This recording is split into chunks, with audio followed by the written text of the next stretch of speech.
As Janthir Wilds is wrapping up and we're heading into the Visions of Eternity expansion, I wanted to take some time to highlight one of the things that Janthir Wilds did phenomenally well: libraries. Where there are a couple of great libraries that have been introduced in this expansion that I want to highlight, plus there are a ton of other libraries all across Tyria that serve as incredible locations for a variety of different reasons. So today, let's go over my top 10 favorite ones found across Guild 2. Let's get started.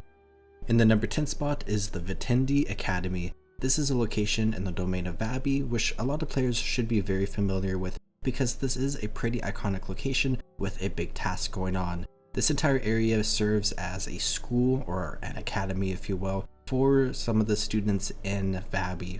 Where for anyone who has done events around here and tasks around here should be really familiar with about how the school operates in total reverence to Palawa Joko, where students are being taught alternative histories, where apparently Palawa Joko is the individual who killed Zaitan and who's going to defeat Balthazar and who's basically responsible for so many phenomenal things that have happened all across the world, and it is most definitely not the pack commander or anybody else, most definitely not. And as such, a lot of the books around here basically serve for that narrative piece in order to praise Joko, if you will. And I think it's always kind of interesting and fun to read those. Plus, there's just a lot of different like bookshelves and just like general scrolls and whatnot all around here that help create this academy feel like an academy and a library.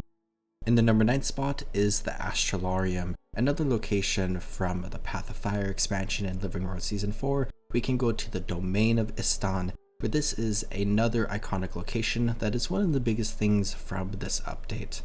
Where the Astralarium as a whole is a really cool looking structure and is one of the most unique structures in the entire game, where it serves a lot of astronomy purposes and whatnot, but there are a ton of books and different libraries and just bookshelves all around here, where there are a lot of books that you can actually collect and just like so many different books that you can read, where this is just definitely a really cool looking area that is always fun to explore, and there are like a couple of different events and a task that you can complete around here. But just like running around here and exploring all of the books and kind of diving deep into some of the different libraries located here is just a phenomenal experience whenever you come through this part of the world.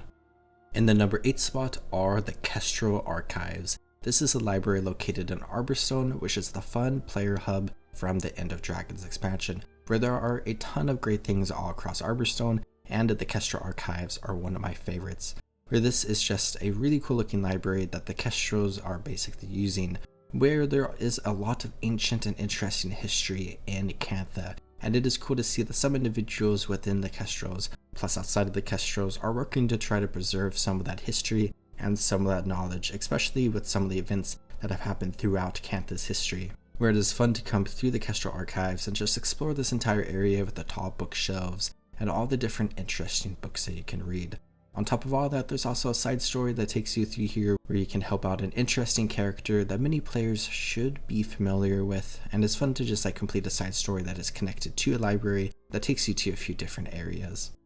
In the number 7 spot is the Mantle's Arrival Library, our first library that we are talking about from the Janthir Wilds expansion and the most recent map introduced to the game in Bavanisos, where this is just on the edge of Bavanisos in the Mantle's Arrival, which is the first part of the map, where you have the northern area and the southern area. Both of these areas have different events, and in the northern area you have this library, which is just a really cool looking library, and it's also really cool to see some knowledge connected to the Mersat, because the Mersat are one of the most ancient races on Tyria and would presumably have learned a lot, where you can read a couple of books around here where you can learn that the Mersat definitely knew a lot of different things. And there is a really fun event going through here that is one of my favorite events in this entire map actually, where you can help categorize some of the books and you get a little snippet of history or flavorful dialogue here and there as you complete the event. Where it's really cool to see another event that is entirely dedicated to the concept of like books and a library, where it just feels like very thematic for what this area is. And at this area, it's just like a really cool and interesting looking area with the entire like massive like Mersat Bavaniso structure around here. And then you do have Save a Saxon in the background kind of just hanging out. But it's fun to just see all the libraries and all of the books.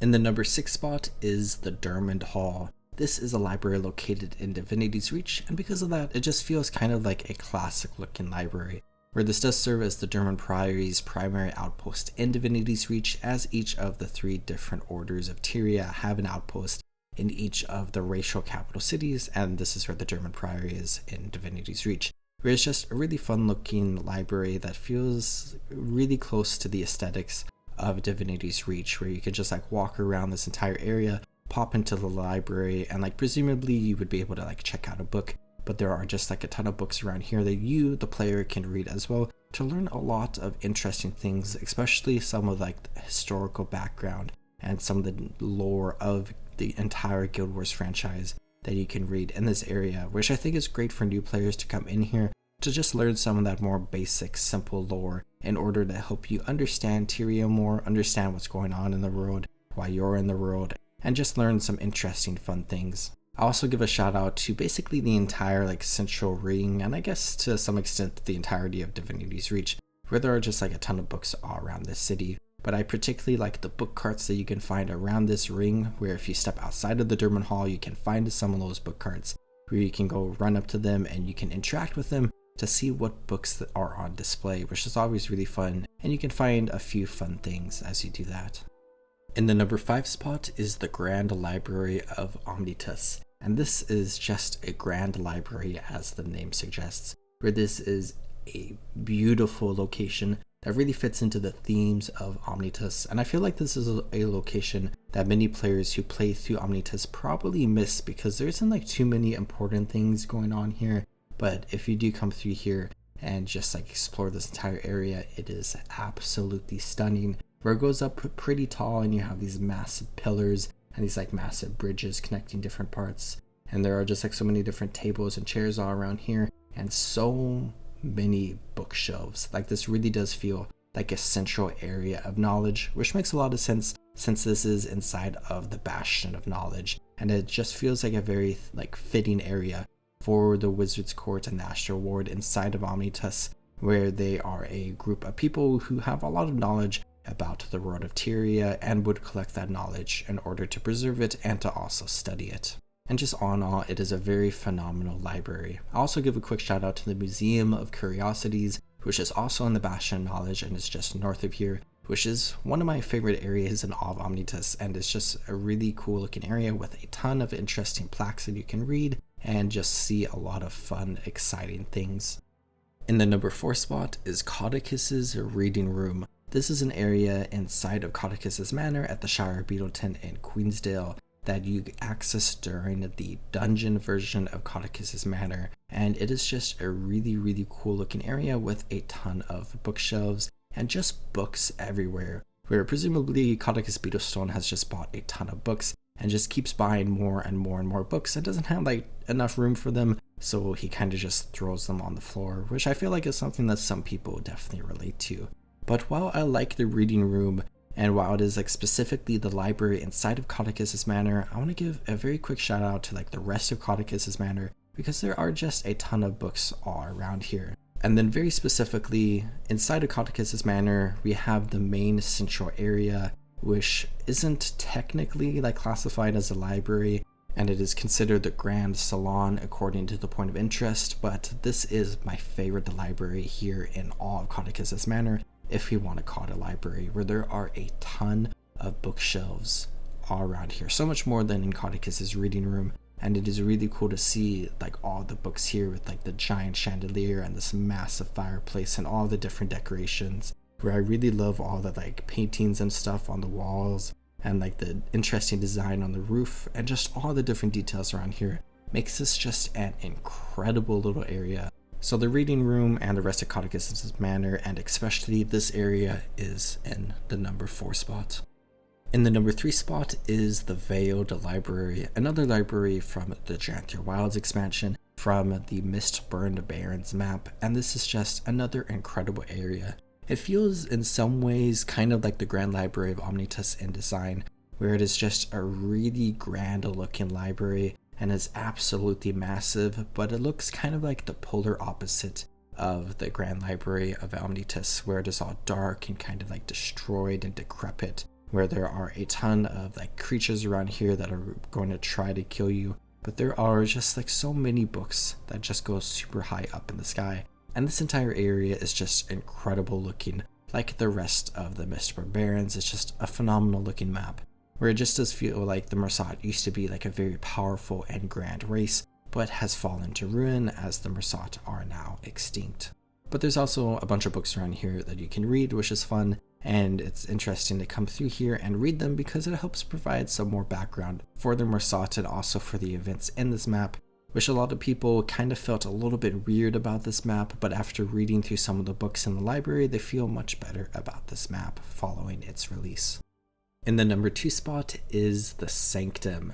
and this is a massive area which serves as an important location for the Path of Fire story, where you meet the goddess Cormyr. Where Cormyr is a very interesting character who is deeply connected to the idea of knowledge. And then here in the Sanctum, which is the domain of the goddess Cormyr, and it's also part of the Realm of Torment since Cormyr has taken over large parts of the Realm of Torment, we can see that this does serve as a massive location of knowledge, where this is the biggest library in the entire Guild Wars franchise, both in lore and also in like actual gameplay, where this library contains the sum of all knowledge in Tyria and presumably potentially beyond. But there are just so many cool and interesting things all around here, and it looks absolutely incredible. It is one of the best looking locations from the Path of Fire expansion, and the Path of Fire expansion provided many cool looking areas. There's also the Dark Library, which is kind of like a twisted version of this place that you can come to after the story, where demons are invading it, and it just looks really cool as well. But I just love all of the different bookshelves and all the different like spiral staircases that take you up to different parts of this entire library, and how you can just see books and scrolls and everything else in so many different areas all around here, and it just looks like an incredible location and is a phenomenal library. But now for the number 1 spot for my favorite library in all Guild Wars 2, and it has to go to the Durmand Priory library, where the entire Durmand Priory monastery is super cool, and let's just work from the top to the bottom, where in the heart of the Priory, in the main open world version of the Durmand Priory, we have this incredible looking structure here with all of these different tablets and this hero challenge that you can commune with, and this just looks incredible. But then you can enter the inner sanctum of the Durmand Priory monastery, which is a big circular area with a massive library and a classroom, and this entire area is really cool as well. And I love seeing all the books in the library, and I love this entire like classroom vibe. It just feels really cool. And then there's also like some sleeping quarters and a kitchen and some other stuff around here as well. Where in the kitchen, you can then go ahead and find the entrance to the special collections, which is a special instance that you can enter during a few different story steps throughout Guild Wars 2. And this is an absolutely incredible area, where it is a massive combination of a library and a museum, where there are so many cool different things on the museum side of things that you can see, including a part of Zaitan's tale and just so many other interesting things. But there are a lot of books, like a lot of books all around here, where I love like the central bookshelves, but then there's all the different wings that go off from the center with so many different bookshelves, and you can explore this area and read a bunch of books yourself. And I think just everything in this area combined together just makes it feel like an incredible looking location that just has an incredible vibe and just feels like an absolutely massive library that any scholar of Tyria would spend days, months, potentially years just trying to read through everything and consume the knowledge that the Durmand Priory have put in this entire location. And that's my list. I hope you enjoyed. Libraries in Guild Wars 2 are something that is potentially overlooked sometimes, but are often incredible set pieces like we have explored in this video, where there are a ton of libraries all across Guild Wars 2, and if you have a personal favorite library, I would love to hear about it down in the comments below, so make sure to share. I hope you all are taking great care of yourselves. Have a good one, everyone.